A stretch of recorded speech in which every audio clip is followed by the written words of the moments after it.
Tidak ada ahlul bait itu berteriak-teriak dengan mengatakan yang kotor-kotor, tidak ada. Seperti baginda Nabi Sayyidina Ali, Sayyidah Fatimah, wa benahuma, dan dua putra. Kalau yang lain-lain sekarang akhir-akhir ini mengaku ahlul bait, mereka bukan ahlul bait. Kabib-kabib itu bukan ahlul bait. Mereka ini adalah ya saudara kita yang beragama Islam, yang termasuk disebut muhajir, datangnya dari negeri yang lain. NU ini berdiri inspiratornya Kiai Khalil Bangkalan, bukan Habib Hasim bin Yahya yang ngarang itu, nggak ada itu. Paham ya? Ini orang-orang di pusat juga diem aja.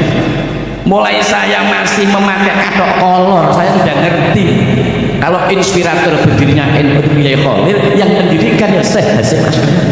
Tidak ada nama Habib Hasim bin Yahya, tidak ada. Itu baru karangan-karangan organisasi agama. Yang mengawal kedaulatan bangsa Indonesia itu hanya Nahdlatul Ulama. Selain NU itu tidak ada organisasi-organisasi yang lain yang ada di Indonesia ini. Mereka tumbuh dalam bahasanya selalu mindi-mindi kepingin untuk menguasai negara ini. Allahumma sholli ala Muhammad. Maka saya bangga perkembangan NU khususnya yang di Denpasar. NU itu bukan organisasi yang tomat kepingin menguasai.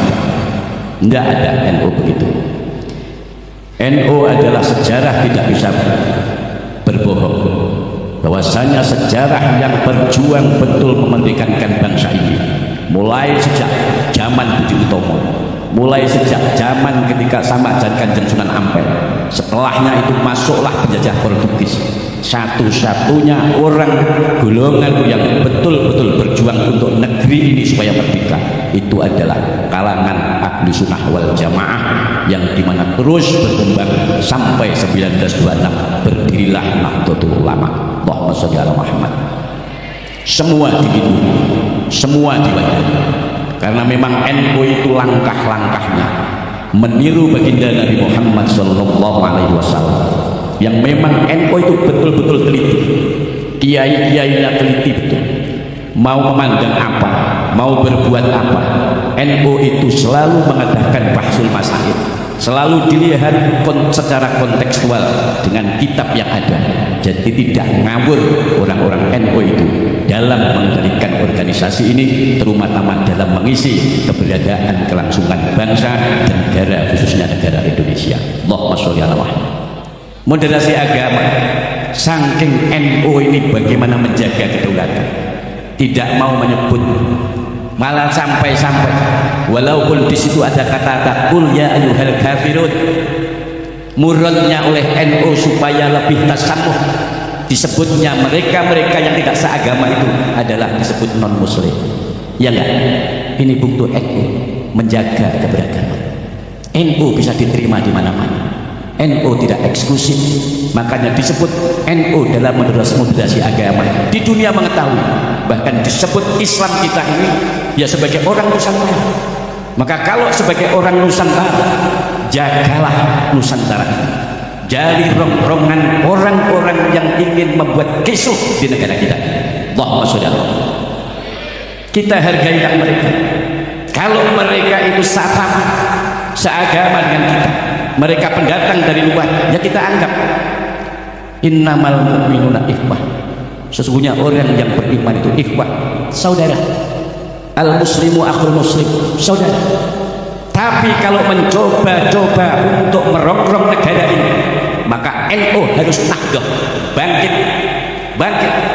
Walaupun akhir-akhir ini yang di atas tenang-tenang saja, yang di atas tidak menyatu, akar rumput ini yang tidak kuat, mulai dari ranting MBC, PC, yang akhir-akhir ini bangkit, merasakan keprihatinan atas situasi negara ini, yang dimana kudu dirongrong sama orang-orang yang mengatasnamakan agama dengan berjubel agama. Allahumma sholli ala Muhammad.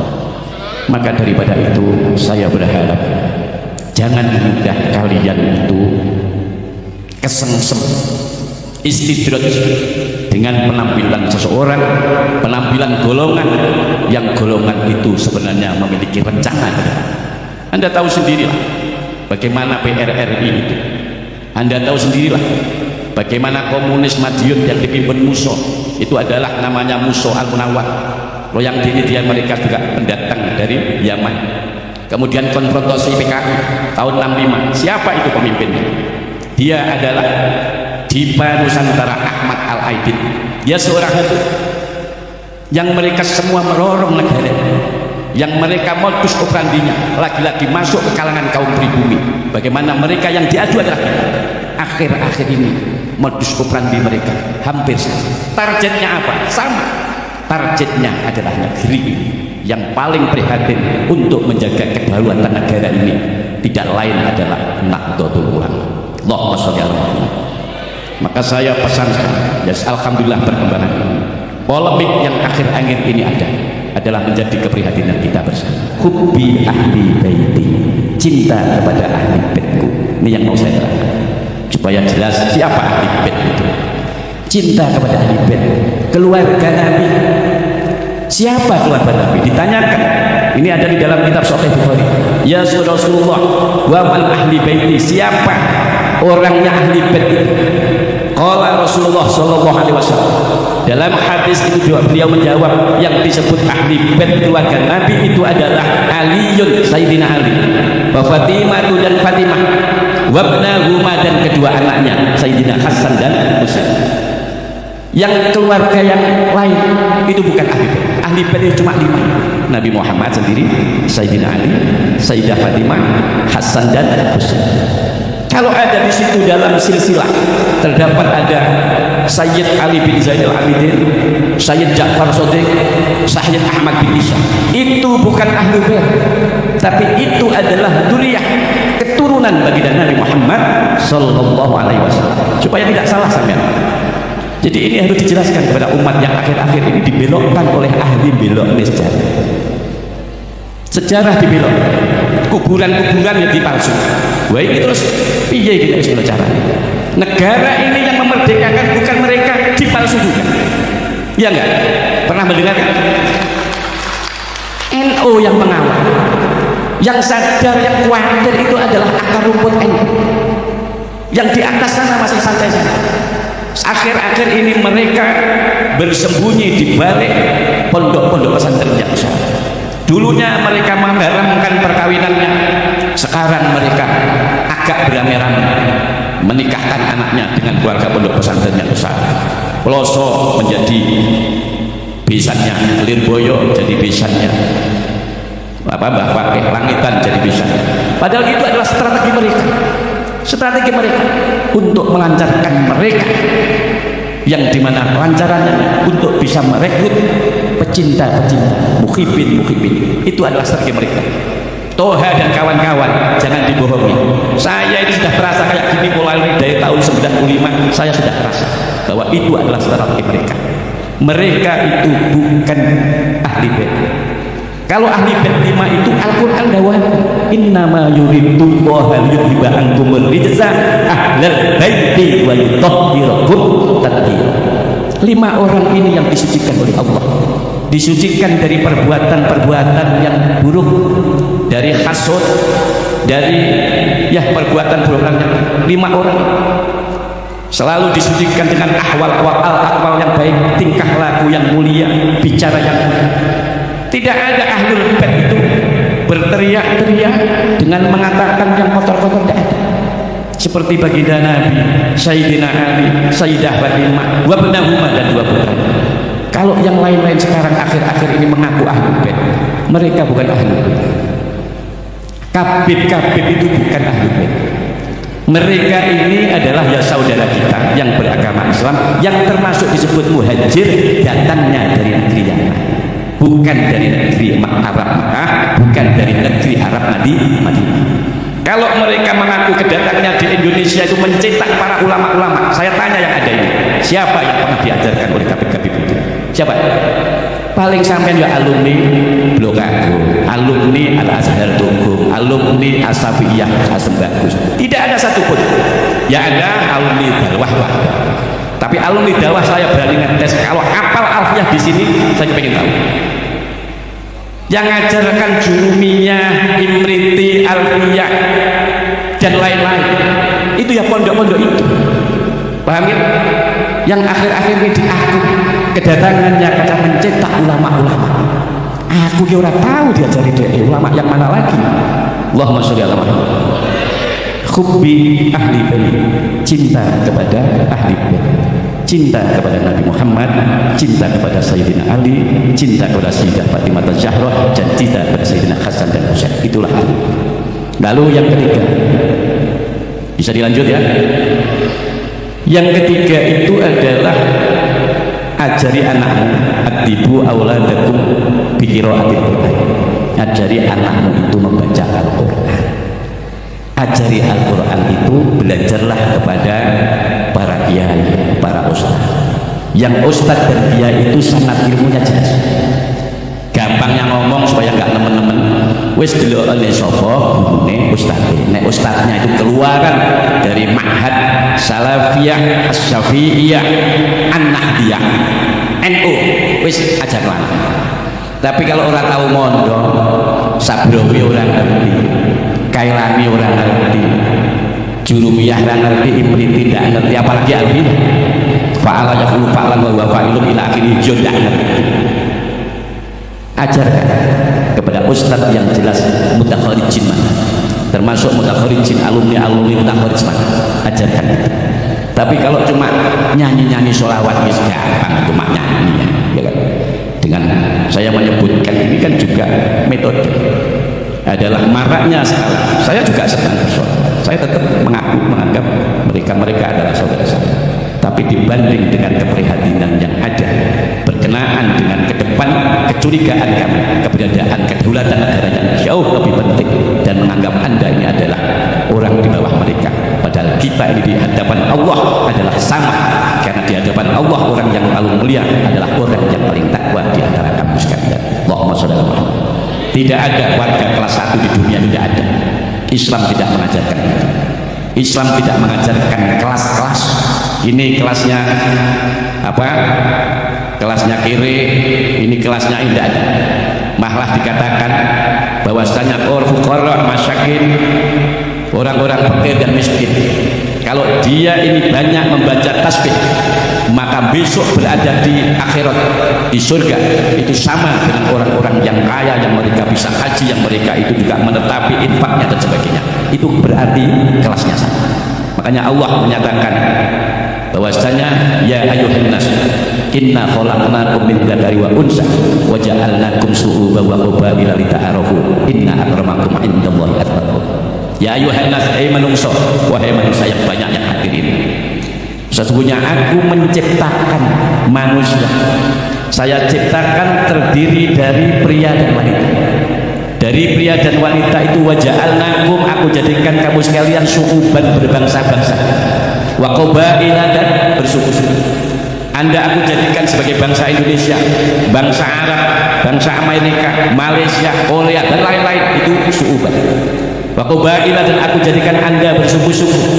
Ada suku Sunda, ada suku Papua, Bugis, Ambon, Dayak, ada suku Jawa, ada suku Nyoman gitu. Kenal kabeh parti, akhirnya kenal api nikah gebet. Gimana begitu? Banyak itu terjadi. Tapi Allah mengatakan inna akramakum indallahi atqakum. Sesungguhnya semulia-mulia kamu sekalian di hadapan Allah adalah orang yang paling takwa di antara kamu sekalian. Tidak ada di situ masalah intisab karena kamu keturunan ini tidak ada. Tapi yang ada adalah orang yang paling takwa di antara kamu sekalian. Didiklah anak Anda sekalian Al-Quran supaya tahu isinya Al-Quran. Karena kalau tidak tahu isi Al-Quran, bagaimana Anda bisa memahami spek hidup di dunia? Karena keberadaan kita, konsepsi kita hidup di dunia itu semua ada di dalam Al-Quran. Mulai perekonomian, industri, ibadah, semua ada di dalam Al-Quran. Karena nggak mau belajar ngaji, kita nggak tahu teori industri kayak apa, teori ekonomi kayak apa. Padahal semua ada di dalam Al-Quran. Allahumma sholli ala Muhammad. Didiklah Al-Quran, karena Al-Quran itu besok di hari kiamat bisa memberikan pertolongan syafaat kepada kita. Makanya disebutkan oleh Nabi, iqra'u Al-Quran, hendaklah kalian itu baca Al-Quran. Fa innahu, makasnya baca Al-Quran itu besok yakti, bakal teko akan sampai. Yaumal qiyamati, hari kiamat, Al-Quran yang Anda baca itu syafi'an khali, orang yang memberikan pertolongan li ashabihi, terhadap orang yang memiliki bacaan Al-Quran. Itu dalil sahih. Jadi syafaat namun tiga nih. Syafaatnya kanjeng Nabi, syafaatnya anak kepada orang tua, dan syafaatnya Al-Quran. Lainnya itu nafsi-nafsi, nggak akan bisa. Sedangkan kalau kok pikir gak wong sing jubahan terus kemudian napa niki ngarani pakai imamah terus ahli swarga durung ngerti karuan. Aja-aja sampeyan iki dhisik mlebu swarga malah aku iki mlebu neraka. Paham ya? Jangan dilihat orangnya, tapi lihatlah apa yang dikatakan. Seragam kostum itu tidak menentukan orang tersebut sebagai ahli surga. Tapi kalau ucapan-ucapannya baik, mendorong orang untuk taat kepada Allah, maka dia wonten hadis ya. Hadis itu dari Abu Hurairah radhiyallahu anhu. Abu Hurairah ditanya kepada Nabi, "Ya Nabi, ya Rasulullah, man as'adun nas bi syafa'atika yaumal qiyamah?" Ya Rasulullah, siapa orang yang paling bejo, siapa orang yang paling beruntung dengan syafaatmu di hari kiamat?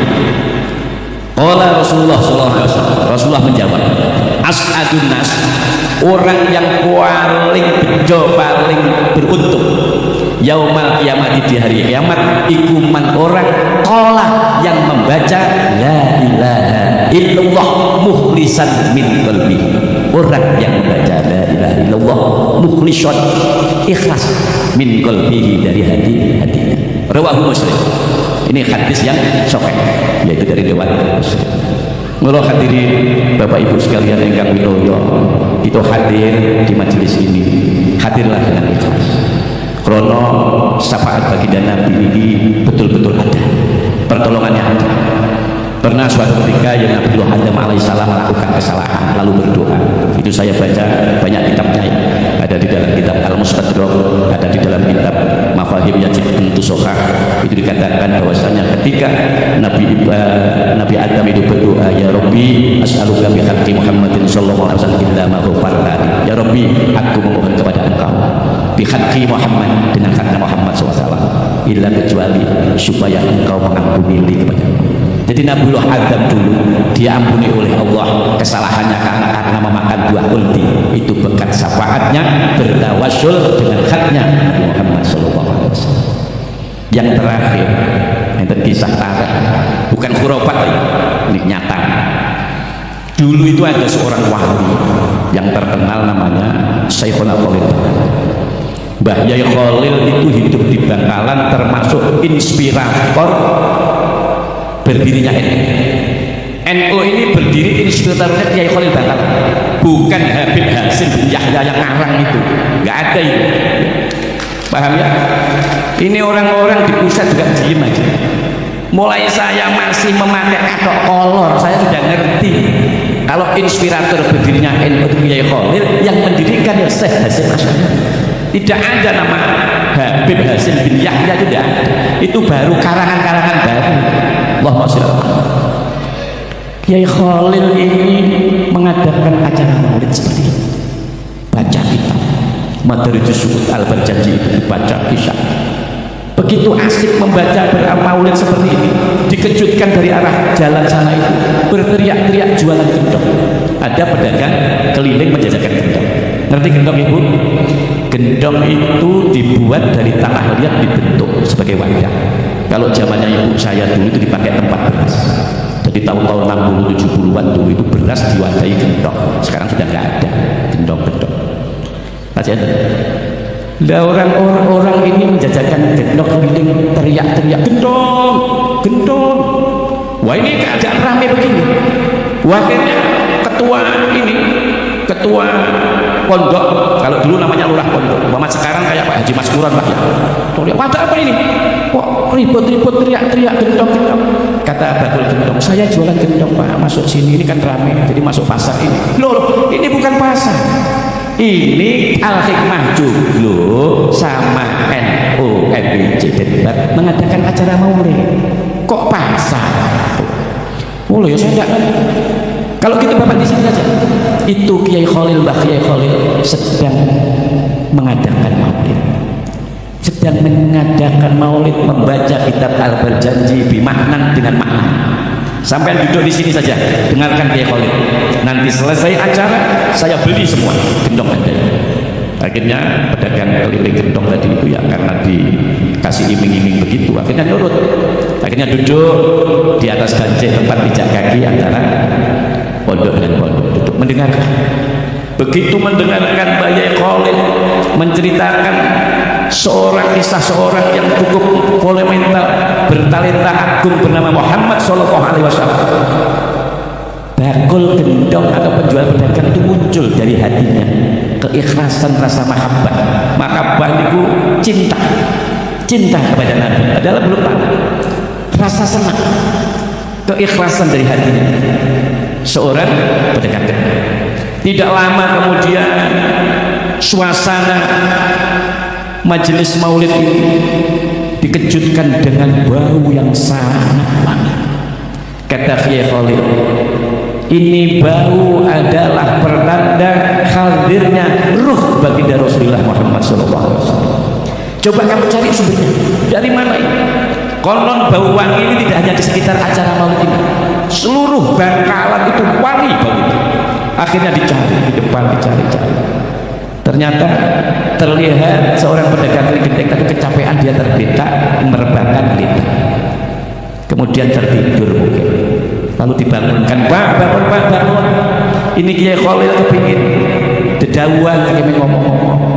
Satu kali tidak bangun, dua kali enggak bangun, sampai tiga kali dibangunkan enggak bangun. Ternyata bapak penjual gendong baunya wangi telah meninggal dunia.